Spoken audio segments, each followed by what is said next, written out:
નમસ્કાર વિદ્યાર્થી મિત્રો, આપનું સ્વાગત છે આપણી ચેનલમાં. હવે આજે આપણે આ વિડીયોની અંદર મનોવિજ્ઞાનનો વિકાસ જોવાના છે.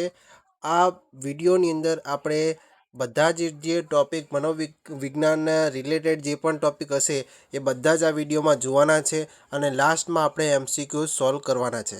તો સૌથી પહેલાં જો તમે ચેનલમાં નવા હો તો ચેનલને સબસ્ક્રાઈબ કરી દો, વિડીયોને લાઇક, કમેન્ટ અને શેર જરૂર કરી દેજો. બરાબર. અને આ વિડીયો થોડોક લાંબો થઈ શકે છે કારણ કે બધા ટૉપિકનો આની અંદર સમાવેશ કરેલો છે. બરાબર, મનોવિજ્ઞાનના જેટલા પણ ટૉપિક રહેલા છે. તો શરૂ કરીએ છીએ મનોવિજ્ઞાનનો વિકાસ. તો મનોવિજ્ઞાન માટે સૌપ્રથમ જે અંગ્રેજી શબ્દ છે સાયકોલોજી, એ શબ્દ કોને પ્રયોજ્યો હતો? તો રુડોલ્ફે આપ્યો હતો. બરાબર, તો આ પણ તમને યાદ રાખવાનું છે. ત્યાર પછી સાયકોલોજી જે મૂળ શબ્દ છે એ કઈ ભાષા ઉપરથી ઉતરી આવે છે? તો ગ્રીક ભાષા. ગ્રીક ભાષામાં શું કહેવાય છે? સાયકી અને લોગોસ એ બે શબ્દોનો આ બનેલો સાયકોલોજી શબ્દ જોવા મળે છે. ત્યાર પછી આગળ વાત કરીએ અહીંયા, તો સાયકોલોજી એનો મતલબ શું થાય છે? સાયકી અને લોગોસ. બરાબર, તો આની અંદર અલગ અલગ વસ્તુ કીધી છે કે આત્માનું વિજ્ઞાન પણ કીધું છે, મનનું વિજ્ઞાન કીધું છે, ચેતનાનું વિજ્ઞાન અને વર્તનનું વિજ્ઞાન કીધું છે. કોને? સાયકોલોજીને. બરાબર, સાયકી અને લોગોસ દ્વારા આપણે આ ચાર વસ્તુ યાદ રાખવાનું: આત્માનું વિજ્ઞાન, મનનું વિજ્ઞાન, ચેતનાનું અને વર્તનનું વિજ્ઞાન કહેવામાં આવે છે. ત્યાર પછી આપણે આગળ વાત કરીએ તો આત્માનું સ્પષ્ટ સ્વરૂપ જે છે, બરાબર, આત્માનું સ્વરૂપ જે અસ્પષ્ટ હોવાથી તે ખ્યાલનો અસ્વીકાર થયો છે. બરાબર. ત્યાર પછી મનના વિજ્ઞાનના મત મુજબ મગજના જુદા જુદા ભાગોમાં જુદી જુદી માનસિક શક્તિઓ ગોઠવાયેલી હોય છે. બરાબર. અને ત્યાર પછી આગળ વાત કરીએ તો મનોવિજ્ઞાનને મનનું વિજ્ઞાન એમ કહેનાર કોણ હતું? પોમ્પોનોજી. બરાબર, કોણ હતું? પોમ્પોનોજી હતા. બરાબર. અને જો તમને નોટ્સ જોઈએ છે તો નોટ્સ તમને આ વિડીયો તમે જોવો છો તો વિડીયોથી તમે નોટ્સ બનાવી શકો છો. બરાબર. અથવા તો તમારે જો નોટ્સ જોઈએ છે તો નોટ્સ અત્યારે બની રહી છે. બરાબર, થોડોક ટાઈમ લાગશે, 15થી 20 દિવસ જેવો ટાઈમ લાગશે. બરાબર, ત્યાર પછી તમને નોટ્સ મળી જશે. તો ટેલિગ્રામ ચેનલ તમે જોઈન કરી શકો છો. બરાબર, એની અંદર આપણે ટેટ 1ના રિલેટેડ આપણે અમુક જે PDF મૂકેલી છે, પરંતુ જો આના ટેટ જેટલા પણ આપણે વિડીયો બનાવીએ છીએ એની ટોપિકની વિડીયોની PDF તમારે જોઈએ છે તો PDF માટે તમારે પરચેસ કરવું પડશે. બરાબર, કેમ કે આ મહેનત દ્વારા બનાવેલી છે. ફ્રીમાં PDF આપણે આપીશું તો તમે બીજે કોઈક જગ્યાએ શેર કરી શકો છો. બરાબર, પરંતુ તમારે શું કરવાનું? આ વિડીયોને પૂરેપૂરો જોવાનો, નોટ્સ બનાવતા જવાનું. બરાબર, PDF જોઈએ તો તમે ટેલિગ્રામ ચેનલમાં જોડાઈ શકો છો. બરાબર, એ ટાઈમ લાગશે, એ આપણે માહિતી આપીશું તમને. ત્યાર પછી આપણે આગળ જઈએ તો આ જ સમય દરમિયાન વેબર, ફેકનર, મ્યુલર અને હેલ્ફોલ્ટ દ્વારા વગેરે વિજ્ઞાનીઓએ વર્તનના ભૌતિક અને શારીરિક આધાર પર અહીંયા ભાર મૂક્યો છે તથા મગજની વિવિધ શક્તિઓને અલગ અલગ કેન્દ્રોની માન્યતા તેમને નકારી કાઢી છે. આથી મનોવિજ્ઞાન એ મનનું વિજ્ઞાન છે અને વ્યાખ્યાનો પણ તે અસ્વીકાર થયો અહીંયા જોવા મળતો હોય છે. બરાબર. ત્યાર પછી 19મી સદીના ઉત્તરાર્ધમાં વિલ્હેમ વુન્ડ દ્વારા મનોવિજ્ઞાનને ચેતનાનું વિજ્ઞાન તરીકે પણ ઓળખવામાં આવ્યું હતું. બરાબર, તો વિલ્હેમ વુન્ટને મનોવિજ્ઞાનના પિતા તરીકે પણ ઓળખવામાં આવે છે. તો અહીંયા તમારે સ્ટાર કરી દેવાનું. બરાબર, તમારે લખતું જવાનું કે વિલ્હેમ વુન્ટને મનોવિજ્ઞાનના પિતા તરીકે પણ ઓળખવામાં આવે. વન લાઇનર તરીકે તમે લખી શકો છો. બરાબર. ત્યાર પછી આગળ વાત કરીએ તો ચેતનાના અભ્યાસમાં પ્રાણીઓ, શિશુઓ અને અસાધારણ વ્યક્તિઓનો અભ્યાસ શક્ય ન બનતા મનોવિજ્ઞાનનું ક્ષેત્ર અહીંયા સીમિત થઈ ગયું. બરાબર. ત્યાર પછી અમેરિકામાં JB વોટસને મનોવિજ્ઞાનને વાર્તનિક વિજ્ઞાન તરીકે ઓળખાવ્યું. આપણે આગળ વાત કરી અલગ અલગ કે આ બધાને અલગ અલગ આત્માનું વિજ્ઞાન, વર્તનનું વિજ્ઞાન, તો અહીંયા શું છે?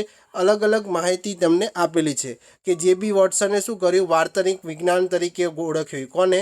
મનોવિજ્ઞાનને. અમેરિકામાં JB વોટસને કીધું છે. બરાબર, એને આ વાર્તનિક વિજ્ઞાન તરીકે ઓળખાવ્યું છે.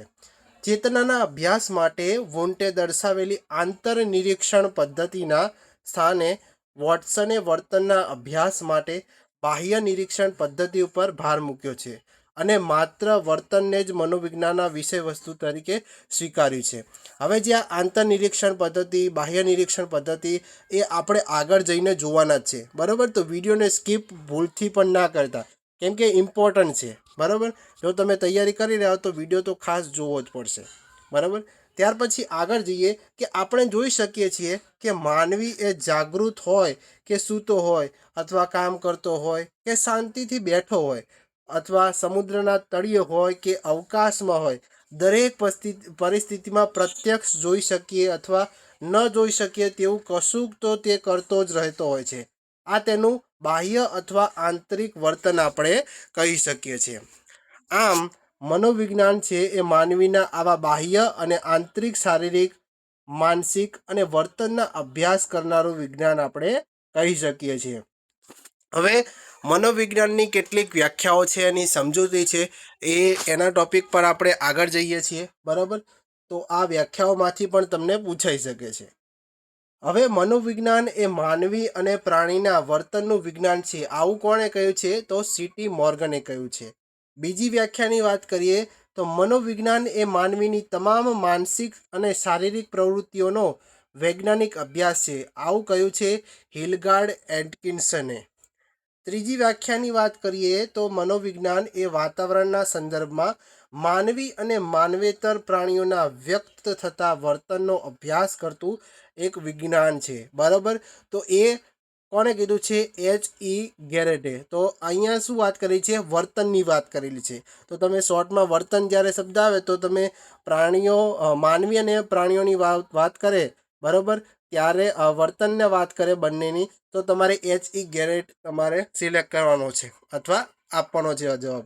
બરાબર, હવે મનોવિજ્ઞાનના અભ્યાસ દરમિયાન પ્રયોગશાળામાં અને કુદરતી વાતાવરણમાં વૈજ્ઞાનિક પદ્ધતિઓનો ઉપયોગ કરી જ્ઞાન મેળવે છે. ઈસવીસન 1879માં જર્મનીના લિપ્ઝિગ શહેરમાં વિલ્હેમ વુન્ટે મનોવિજ્ઞાનની પ્રથમ પ્રયોગશાળા સ્થાપી. બરાબર, અહીંયા પૂછી શકે કે લિપ્ઝિગ શહેરમાં વિલ્હેમ વુન્ટે મનોવિજ્ઞાનની પ્રથમ પ્રયોગશાળા કયા વર્ષમાં સ્થાપી? તો ઈસવીસન 1879માં. બરાબર, નેક્સ્ટ આપણે આગળ વાત કરીએ. ભારતમાં વાત કરીએ તો ભારતમાં કોને સ્થાપી? તો મનોવિજ્ઞાનની સૌપ્રથમ પ્રયોગશાળા ભારતની અંદર 1905ની અંદર કોણે? બોજેન્દ્રનાથ શિલે. આ પણ તમારે સ્ટાર કરી દેવાનું છે. બોજેન્દ્રનાથ શિલેએ કલકત્તા યુનિવર્સિટીમાં સ્થાપી હતી. બરાબર, યુનિવર્સિટીનું નામ પણ પૂછી શકે. બરાબર, કોને સ્થાપી ભારતની અંદર પ્રથમ પ્રયોગશાળા મનોવિજ્ઞાનની? તો બોજેન્દ્રનાથ શિલે. બંને રીતે તમારે યાદ રાખવાનું છે. ગુજરાતની વાત કરીએ તો ગુજરાતમાં 1935માં વડોદરાની મહારાજા સયાજીરાવ યુનિવર્સિટીની અંદર શિક્ષણ અને મનોવિજ્ઞાનનો સ્વતંત્ર વિભાગ અહીંયા શરૂ કરવામાં આવ્યો હતો. પરંતુ આ તમારા માટે ઇમ્પોર્ટન્ટ રહેશે. બરાબર, ભારતના મનોવિજ્ઞાનની સૌપ્રથમ પ્રયોગશાળા ક્યારે સ્થાપી? તો બોજેન્દ્રનાથ શિલે કલકત્તા યુનિવર્સિટીની અંદર સ્થાપી છે. બરાબર, ત્યાર પછી આપણે આગળ વાત કરીએ. હવે આપણે મનોવિજ્ઞાનના સંપ્રદાયો વિશે વાત કરવાના છે.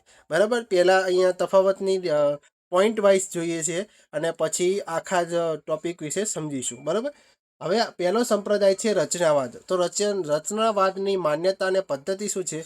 તો રચનાવાદ એટલે કે ચેતનાનો ઘટકલક્ષી અભ્યાસ, જેની અંદર સંવેદન આવે, પ્રતિમા આવે, લાગણી આવે, જેને આપણે આંતરનિરીક્ષણ પદ્ધતિ દ્વારા કરી શકીએ છીએ. એમાં મનોવૈજ્ઞાનિક કોણ છે? તો વિલ્હેમ વુન્ટ છે જર્મનીનો. તો 1832થી 1920 ઈસવીસન આપણે એના યાદ રાખીએ તો પણ ચાલશે, પરંતુ એનો મનોવૈજ્ઞાનિક કયો છે? તો વિલ્હેમ વુન્ટ યાદ રાખવાનું છે.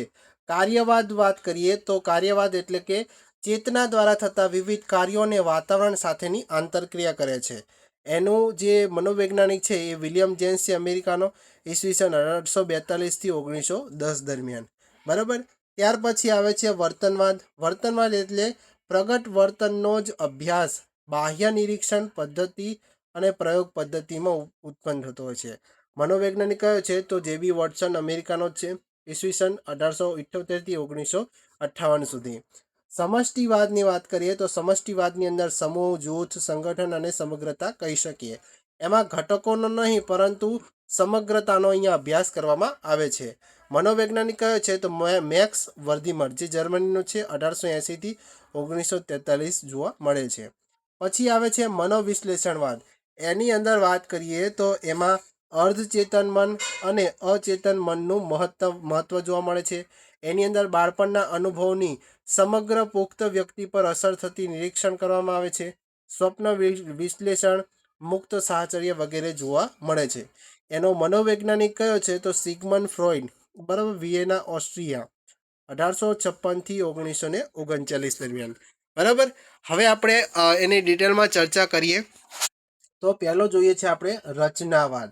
બરાબર. રચનાવાદના પ્રણેતા કોણ છે તો પૂછી શકે તો વિલિયમ વુન્ટ અને ટિશ્નર. બરાબર. કોઈ પણ એક પણ પૂછી શકે અથવા ડબલ રીતે પણ પૂછી શકે પ્રણેતા. બરાબર. અથવા તમને બંને નામ આપ્યા હોય, એની અંદર વિલિયમ વુન્ટ આપ્યો, બીની અંદર ટિશ્નર આપ્યો, સીની અંદર કોઈક જ્હોન ડ્યુઈ આપ્યું હોય અને ડીની અંદર તમને આપ્યું હોય કે એ અને બી બંને. બરાબર. તો રચનાવાદના પ્રણેતા કોણ છે? વિલિયમ વુન્ટ અને ટિશ્નર બંને જોવા મળે છે. રચનાવાદીઓએ આંતરિક મનોવિજ્ઞાનની અભ્યાસ કરવા આંતરનિરીક્ષણ પદ્ધતિ અપનાવી છે. બરાબર. જે આંતરિક અંદરની વાત કરીએ છીએ. બરાબર. આંતરિક મનોવિજ્ઞાનનો અભ્યાસ કરવા આંતરનિરીક્ષણ પદ્ધતિ અપનાવી છે.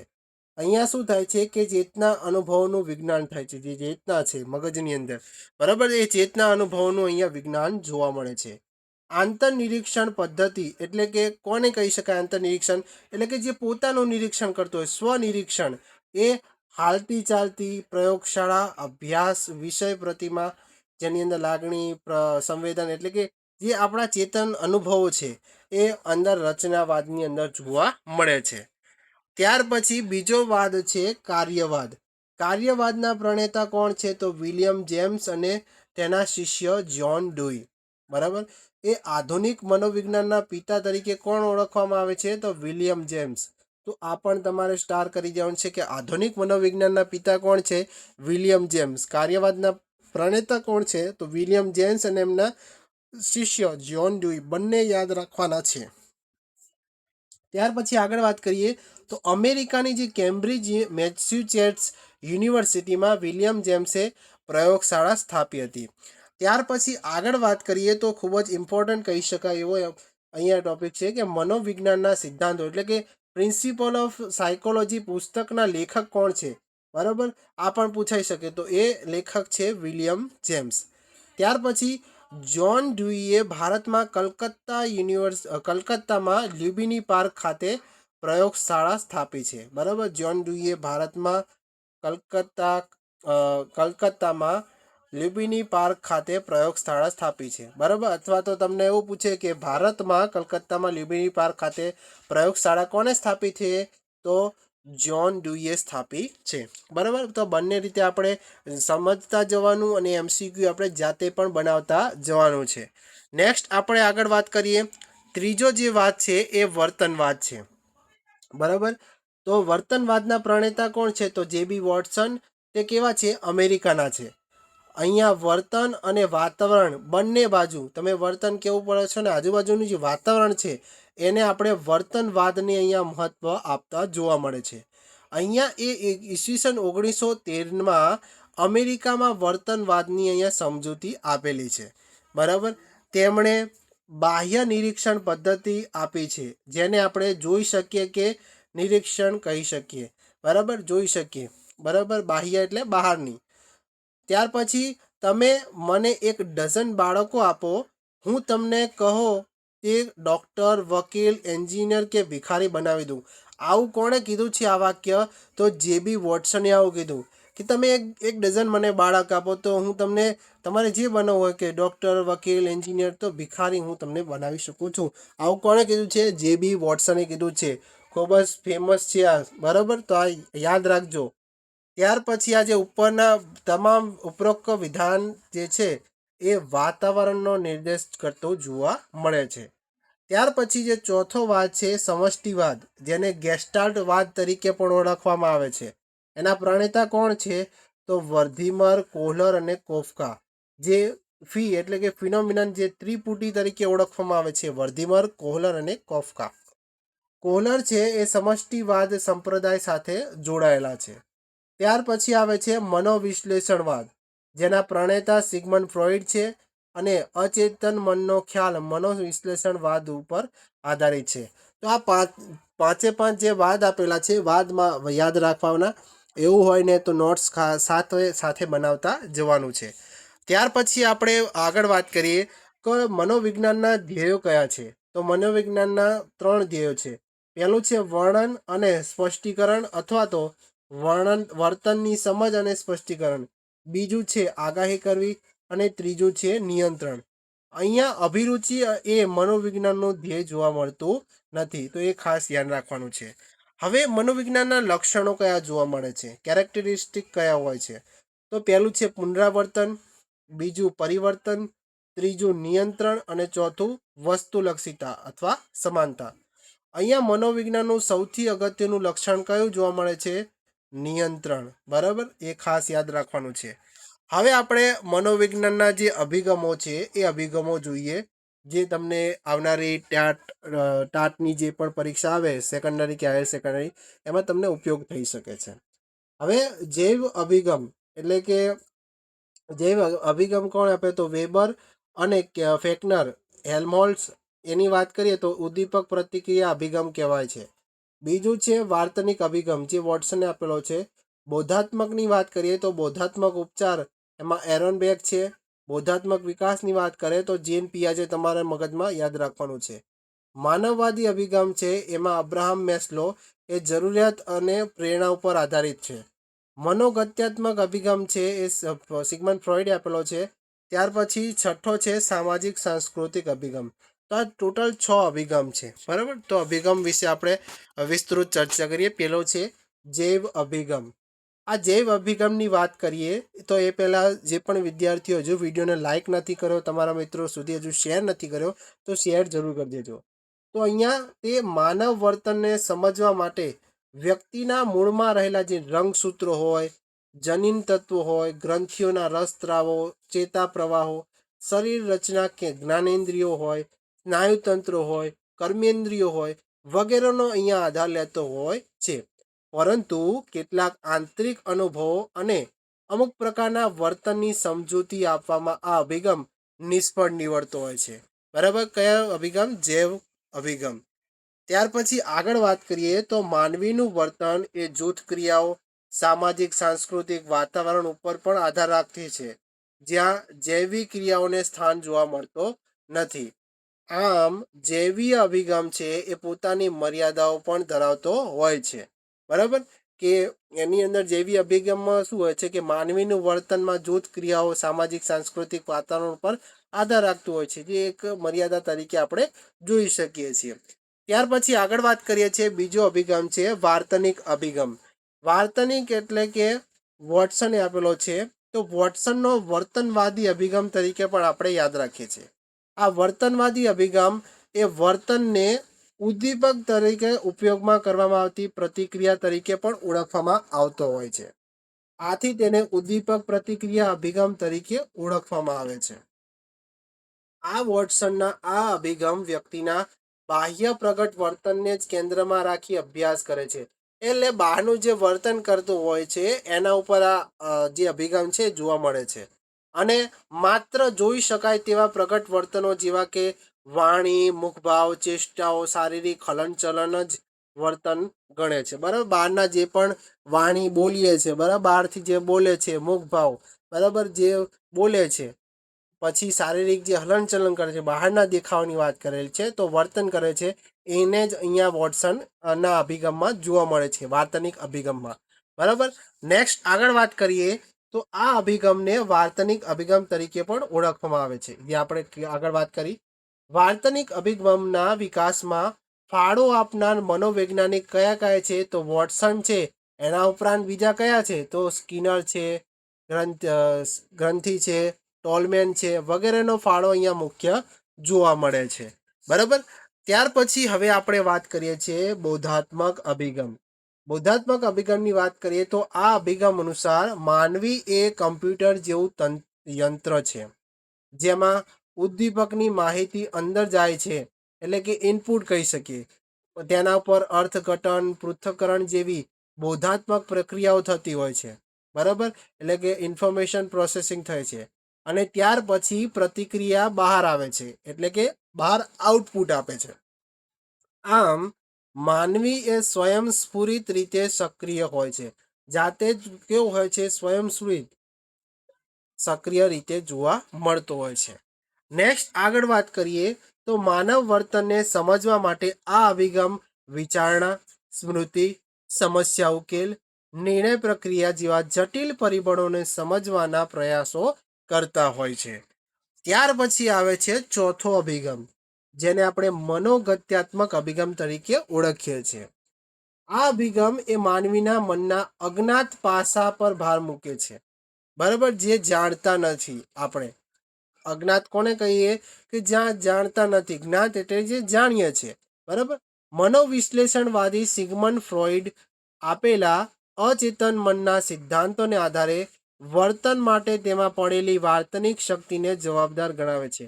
જે મનોવિશ્લેષણવાદી સિદ્ધાંત આપેલો છે સિગમન્ડ ફ્રોઈડે, એમાં અવચેતન મનના સિદ્ધાંતોને આધારે વર્તન માટે તેમાં પડેલી જે વાર્તનિક શક્તિ છે, બરાબર, એને જવાબદાર ગણાવતો હોય છે. આ અભિગમ છે એ વ્યક્તિના સમગ્ર વ્યક્તિત્વ માટે વારસો અને બાલ્યાવસ્થાના જે અનુભવો છે એ અહીંયા ખૂબ જ મહત્વના ગણતા હોય છે. હવે સિગમન્ડ ફ્રોઈડના વ્યક્તિત્વના 3 વિભાગો જોવા મળે છે. કયા કયા છે? તો એક છે ઈડ, ઈગો અને સુપર ઈગો. આ તમારા માટે એક ઇમ્પોર્ટન્ટ કહી શકાય. બરાબર. તો સિગમન્ડ ફ્રોઈડે વ્યક્તિત્વના 3 વિભાગો ઈડ, ઈગો અને સુપર ઈગો. ઈડની અંદર વાત કરીએ તો શરીર, એટલે કે તત્વ, એટલે શેતાન કહીએ.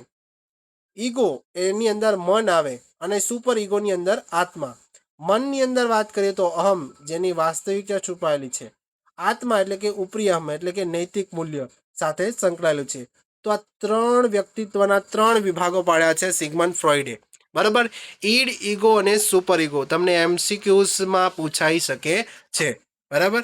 નેક્સ્ટ આગળ વાત કરીએ માનવવાદી અભિગમની વાત કરીએ તો મનોગત્યાત્મક અભિગમે દોરેલા જે માનવીના નિરાશાવાદી કહીએ અથવા તો નકારાત્મક ચિત્રથી વિરુદ્ધ માનવીય અભિગમ માનવનું ચિત્ર આશાવાદી અને હકારાત્મક તરીકે ઉપસાવે છે, એટલે કે એક પોઝિટિવ તરીકે અહીંયા જોવામાં આવે છે. આ અભિગમ માણસને શક્તિશાળી, ક્રિયાશીલ અને સમાજને અનુકૂળ બનીને રહેનારો ગણાવતો હોય છે.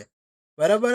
આ અભિગમના પ્રણેતાઓમાં Abraham Maslow, Carl Rogers, Erich Fromm વગેરેનો સમાવેશ અહીંયા થતો હોય છે. તેઓના મતે માનવી એ ભૂતકાળના અને વર્તમાનના અનુભવોનું પોટલું નથી. બરાબર. આ અભિગમ છે એ માનવીને કેવો સ્વતંત્ર બનાવે છે, સ્વતંત્ર ઈચ્છા શક્તિ ધરાવનાર, સ્વ વિકાસની ઈચ્છા રાખનાર, વિધાયક દ્રષ્ટિ બિંદુવાળો દર્શાવતો હોય છે. અને એ જણાવે છે કે માનવીએ પોતાના વર્તનને નક્કી કરવા માટે સંપૂર્ણપણે સ્વતંત્ર હોય છે. બરાબર. અહીંયા ખુલ્લી રીતે વાત કરેલી છે કે માનવી કેવો છે, સ્વતંત્ર રીતે કાર્ય કરતો હોય છે, સ્વતંત્ર રીતે તે વર્તન કરતો હોય છે. બરાબર. એમાં કોઈ બંધન જોવા મળતું નથી. તો એ માનવવાદી અહીંયા જે અભિગમ છે એની અંદર જોવા મળે છે. ત્યાર પછી છઠ્ઠો જે આવે છે અભિગમ સામાજિક, એની અંદર સાંસ્કૃતિક અભિગમ, સામાજિક સાંસ્કૃતિક અભિગમ જે છે, તો આ અભિગમ છે માનવીના વર્તન માટે આજુબાજુના જે સામાજિક સાંસ્કૃતિક પરિબળોને અહીંયા મહત્વ ગણાવતો હોય છે. આ અભિગમ છે એ મુજબ માનવીના સારા કે ખરાબ વર્તન માટે તેનું વાતાવરણ જવાબદાર હોય છે. કે જે પણ વિદ્યાર્થી હોય, માનવી હોય કે વિદ્યાર્થી હોય, તો એને આજુબાજુ વાતાવરણ કેવું મળે છે એ પ્રમાણે તેનો ઉછેર થશે, એ પ્રમાણે તેઓ ભાષા બોલશે, એ પ્રમાણે એની બોલીઓ હશે. બરાબર. આજુબાજુનું વાતાવરણ સારું હશે તો વ્યક્તિ કેવો છે, સારા કર્મો કરશે. અને જો આજુબાજુનું વાતાવરણ ખરાબ હોય તો વ્યક્તિ કેવા છે, ખરાબ વર્તન કરતો જોવા મળે છે. આમ આ વ્યક્તિના વર્તન માટે સામાજિક કે સાંસ્કૃતિક મૂલ્યો, ધોરણો, દરજ્જો અને ભૂમિકાઓ જવાબદાર અહીંયા હોય છે. તો આ કયો છે? છઠ્ઠો સામાજિક સાંસ્કૃતિક અભિગમ. બરાબર. હવે નેક્સ્ટ આગળ વાત કરીએ તો અહીંયા આ મનોવિજ્ઞાનના મહત્વનું યોગદાન આપનાર મનોવૈજ્ઞાનિકો કયા છે. બરાબર. તો એનું પણ આપણે વિસ્તૃત અહીંયા આપણે માહિતી લઈ લઈએ. બરાબર. એ પણ આપણા માટે એટલું જ અગત્યનું રહેવાનું છે. તો અહીંયા પ્રદાન આપનાર છે પહેલાં, પછી સમયગાળો કયો છે અને પ્રદાન ક્ષેત્ર કયું છે. તો પ્લેટો છે તો ઈસવીસન પૂર્વે 427 થી 347 એમનું પ્રદાન ક્ષેત્ર તત્વજ્ઞાન છે, જેની અંદર આઈડિયલ સ્ટેટ રિપબ્લિક જોવા મળે છે. ત્યાર પછી પ્રદાન આપનાર એરિસ્ટોટલ છે, એનો સમયગાળો ઈસવીસન પૂર્વે 384 થી 322 તત્વજ્ઞાનની અંદર જ છે, પણ એની અંદર સાહચર્યના સિદ્ધાંતો પણ પ્રદાન કરે છે એની અંદર. ત્યાર પછી આવે છે મ્યુલર, જે ઈસવીસન 1801 થી 1858 એ મનોભૌતિક શાસ્ત્રીની અંદર પ્રદાન કરેલું છે. અર્નસ્ટ વેબર, જે ઈસવીસન 1795 થી 1878, ગુસ્તાવ ફેકનર ઈસવીસન 1801 થી 1887, હેલ્મહોલ્ટ્ઝ ઈસવીસન 1821 થી 1894, વોલ્ટર કેનન જે ઈસવીસન 1871 થી 1945. આ જે ચારે ચાર છે એમણે શું કર્યું છે, કયા પ્રદાન ક્ષેત્રની અંદર આપેલું છે, તો મન અને શરીરના સંબંધ અંગેના પ્રયોગો અને સિદ્ધાંતોની અંદર તેમને આ પ્રદાન આપેલું છે. બરાબર. ત્યાર પછી આગળ વાત કરીએ, વિલ્હેમ વુન્ડ છે, એમને ઈસવીસન 1832 થી 1920 ની અંદર મનોવિજ્ઞાનની સૌપ્રથમ પ્રયોગશાળા અહીંયા સ્થાપેલી છે. એડવર્ડ ટિસ્નરે શું કર્યું છે, ઈસવીસન 1959 થી 1952 દરમિયાન અસ્તિત્વવાદ આપેલો છે. વિલિયમ જેમ્સ છે તો ઈસવીસન 1842 થી 1910 દરમિયાન પ્રયોજનવાદ અથવા અનુભવવાદ, બરાબર, આ પણ ઇમ્પોર્ટન્ટ છે તમારા માટે. જ્હોન ડુઈની વાત કરીએ તો ઈસવીસન 1859 થી 1952 ની અંદર કાર્યવાદ આપેલો છે. જેબી વોટસન છે, ઈસવીસન 1878 થી 1958 ની અંદર વર્તનવાદ આપેલો છે. સિગમન્ડ ફ્રોઇડ છે તો ઈસવીસન 1856 થી 1939 દરમિયાન મનોવિશ્લેષણવાદની અંદર ફાળો આપેલો છે એમનો. આલ્ફ્રેડ એડલર છે, ઈસવીસન 1870 થી 1937 ની અંદર મનોચિકિત્સામાં એમનું યોગદાન છે. કાર્લ યુંગ વાત કરીએ તો 1875 થી 1961 ની અંદર વિશ્લેષણાત્મક મનોવિજ્ઞાનની અંદર પ્રદાન જોવા મળે છે.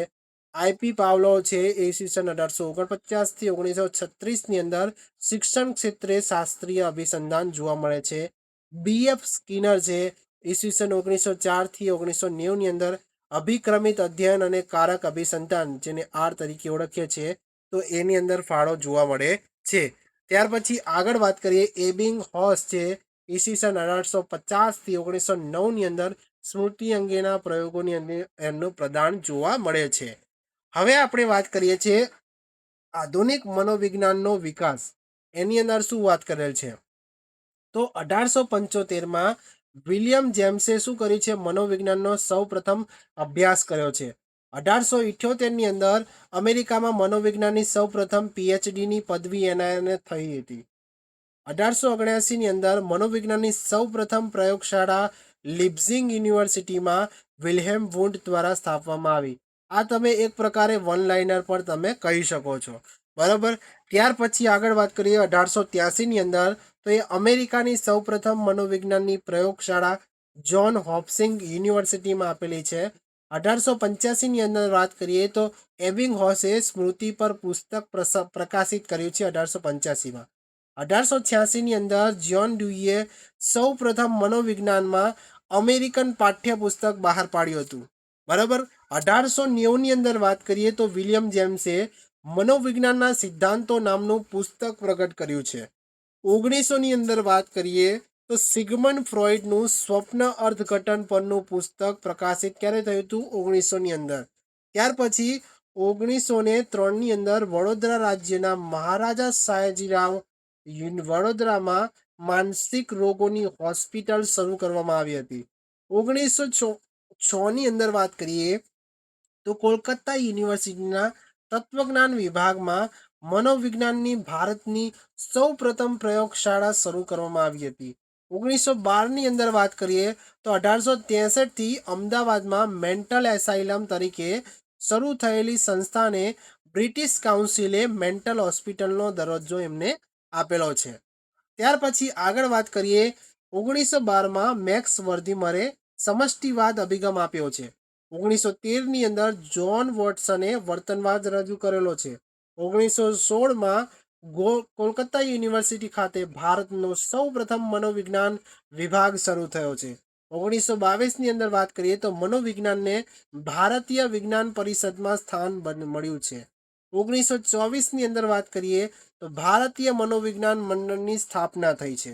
1935ની અંદર વાત કરીએ તો વડોદરાની મહારાજા સયાજીરાવ યુનિવર્સિટીમાં શિક્ષણ અને મનોવિજ્ઞાનનો સ્વતંત્ર વિભાગ શરૂ થયો છે.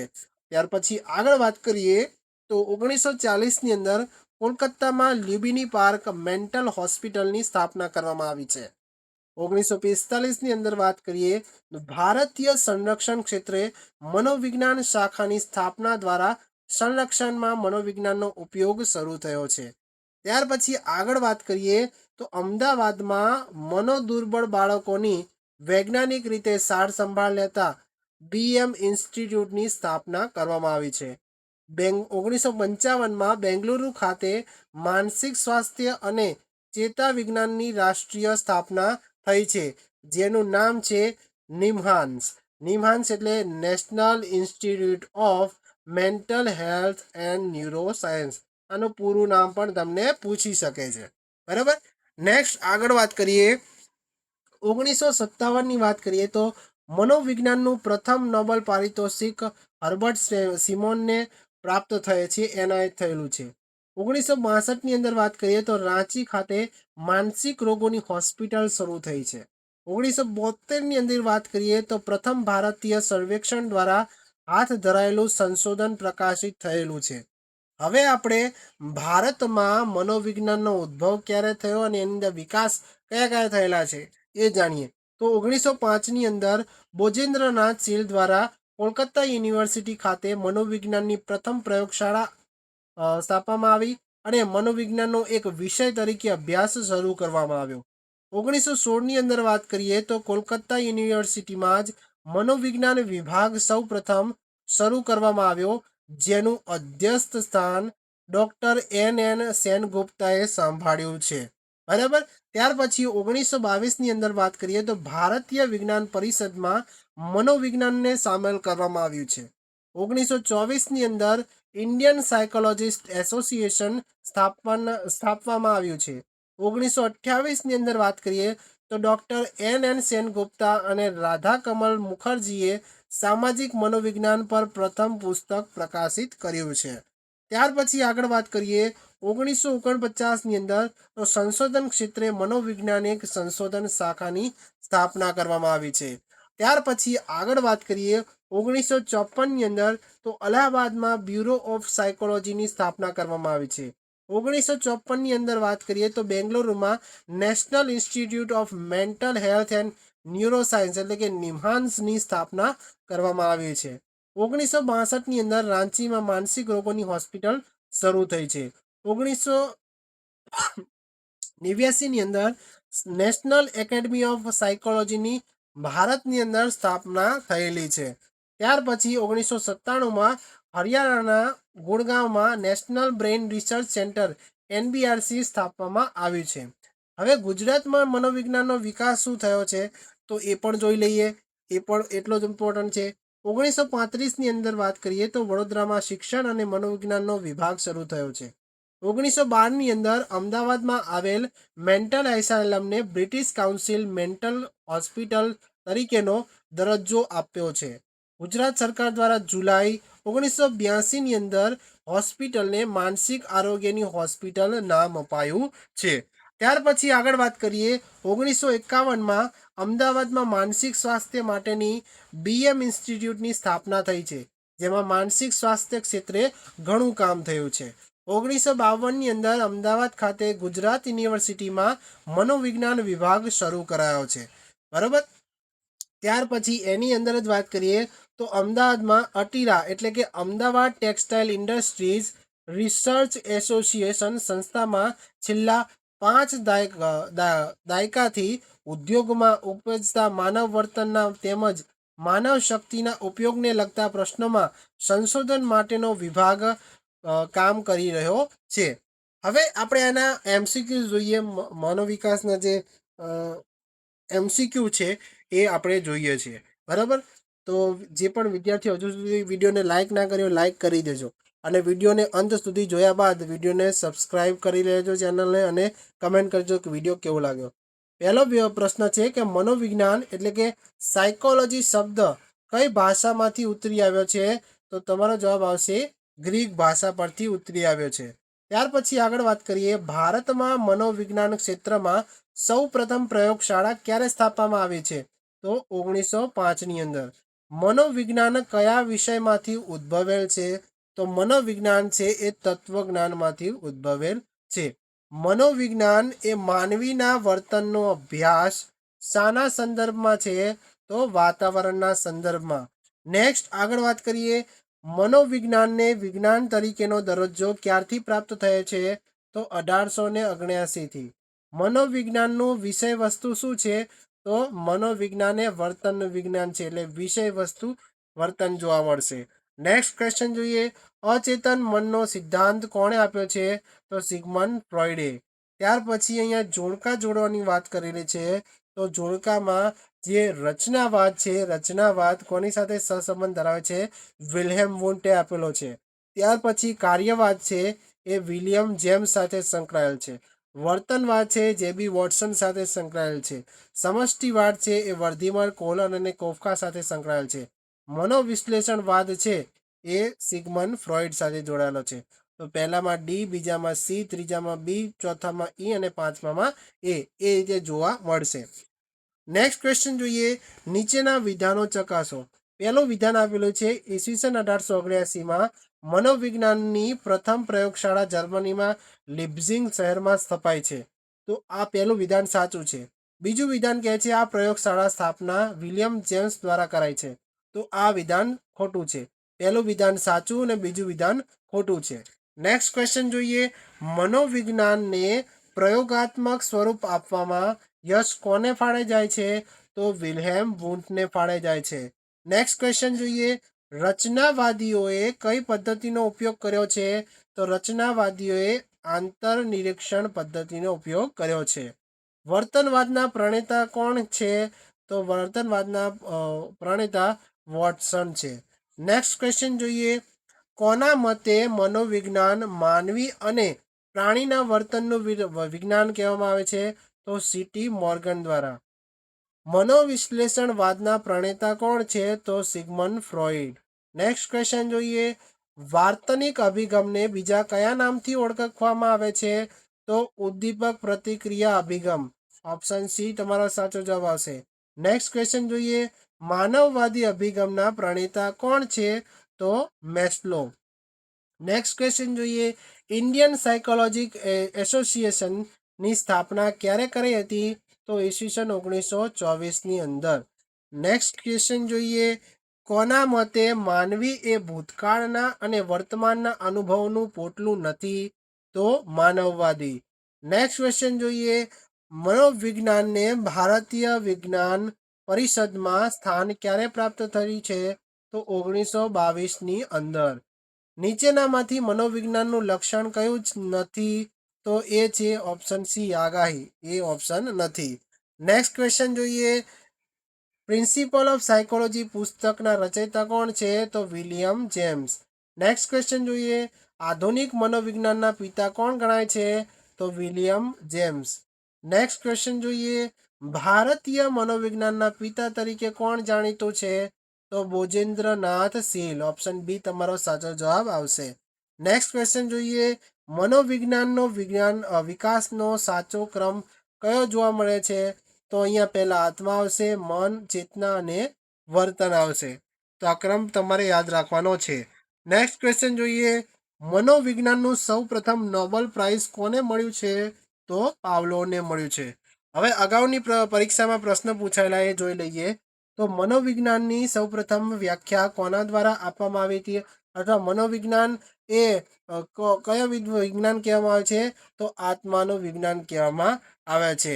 નેક્સ્ટ ક્વેશ્ચન જોઈએ, સાયકોલોજીમાં લોગોસનો અર્થ જ્ઞાન મેળવવું થાય છે. તો સાયકોનો અર્થ શું થાય છે? તો આત્મા. મનોવિજ્ઞાનમાંથી ચેતના, વ્યક્તિત્વ, અનુભવ અને આંતરનિરીક્ષણ પદ્ધતિ વગેરેને બાકાત રાખવું એમ કયા વૈજ્ઞાનિકે કહ્યું હતું? તો વોટસને કહ્યું હતું. બરાબર. નેક્સ્ટ આગળ વાત કરીએ, કયો અભિગમ માનવીના આંતરિક અનુભવો જૂથ ક્રિયાઓ સામાજિક સાંસ્કૃતિક વાતાવરણને સમજવામાં નિષ્ફળ નીવડે છે તો જૈવિક અભિગમ. નેક્સ્ટ આગળ વાત કરીએ. કોલકાતા યુનિવર્સિટી ખાતે 1905માં સૌ પ્રથમ પ્રયોગશાળા કોણે સ્થાપના કરી છે તો બોજેન્દ્રનાથ સિલે. હવે જો તમને આ વિડીયો ગમ્યો હોય તો વિડીયોને લાઇક કરજો, તમારા મિત્રો સુધી જેમ બને એમ વધુ શેર કરો અને ચેનલને સબસ્ક્રાઈબ ના કર્યો તો સબસ્ક્રાઈબ કરી દેજો. હવેથી તમને વિડીયો જેટલો બને એમ વહેલો તમને જોવા મળશે, કેમ કે નોટ્સ પણ બની રહી છે એટલે નોટ્સ બનાવતા ટાઈમ લાગે છે એટલે તમારે રાહ જોવાની રહેશે. એટલે તમારે દરરોજ ચેક કરવાનું પ્લેલિસ્ટમાં કે વિડીયો અપલોડ થયો કે નહીં, અથવા તો તમે જેટલા પણ વિડીયો અપલોડ થયેલા છે એનું રિવિઝન કરી શકો છો. બરાબર, રિવિઝન જેટલું કરશો એટલું જ તમારા માટે સારું રહેશે. બરાબર, અને વિડીયો તો આપણે અપલોડ કરવાના જ છે.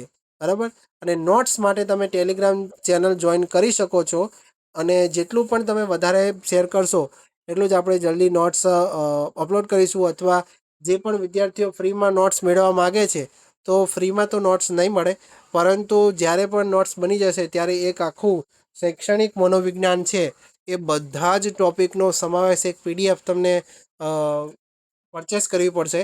બરાબર, જેટલા પણ વિદ્યાર્થીઓને જરૂર હશે તો એ પ્રમાણે આપણે ઉપલબ્ધ કરાવીશું. તો જો વિડીયો ગમ્યો હોય તો વિડીયોને લાઇક કરજો, શેર કરજો અને ચેનલને સબસ્ક્રાઈબ ના કરો તો સબસ્ક્રાઈબ જરૂર કરી લેજો. તો ફરી મળીશું આવા જ નવા વિડીયો સાથે. જય હિન્દ, જય ભારત.